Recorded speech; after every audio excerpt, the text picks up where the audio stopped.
The 49ers just beat the Washington Commanders 27-10 and have clinched the number 1 seed, a first-round bye, and home field advantage throughout the playoffs. Here are the 49ers grades for this performance.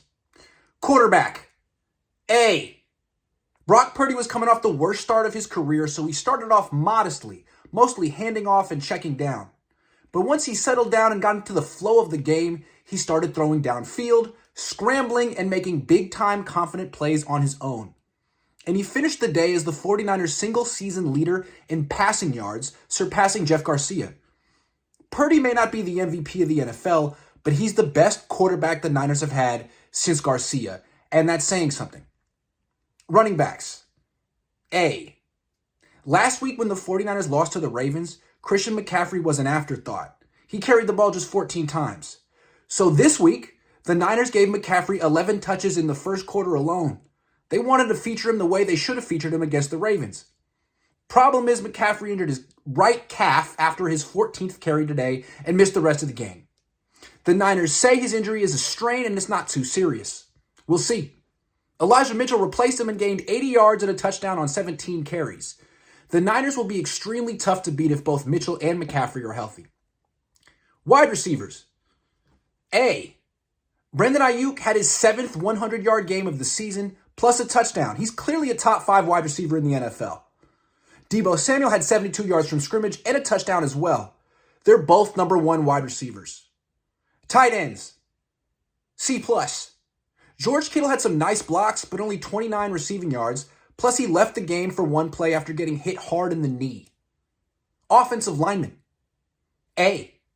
Aaron Banks suited up but didn't play because he has turf toe, and yet the Niners still gave up only 1 sack and rushed for 184 yards. John Feliciano started at left guard and played quite well. He has been one of the Niners' best offseason additions. Defensive lineman. C+. They pressured Sam Howell into making some terrible throws, but sacked him just once and gave up 4.8 yards per carry to the Commanders' running backs.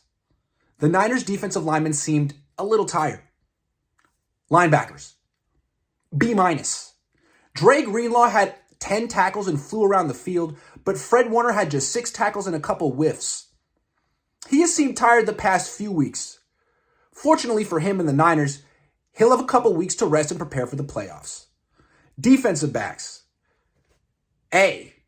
Ambry Thomas gave up a touchdown catch, but both Travarius Ward and Deommodore Lenoir intercepted Howell, who's terrible. Special teams. A. Jake Moody made 2 field goals, and Mitch Wishnowsky pinned the Commanders inside their 20-yard line twice. Coaches. B. Kyle Shanahan grounded the offense and reestablished its run-first identity, which is a big reason the Niners committed no turnovers in this game. Expect Shanahan to call playoff games the same way he called this one, not because he lost confidence in Brock Purdy, but because Purdy performs his best when the running game is dominant. On defense, the Niners made a bad quarterback look bad, which isn't a big accomplishment. Plus, they continue to struggle against runs and screens. Steve Wilks will have to clean up those issues between now and the playoffs, but fortunately for him, he'll have plenty of freaking time.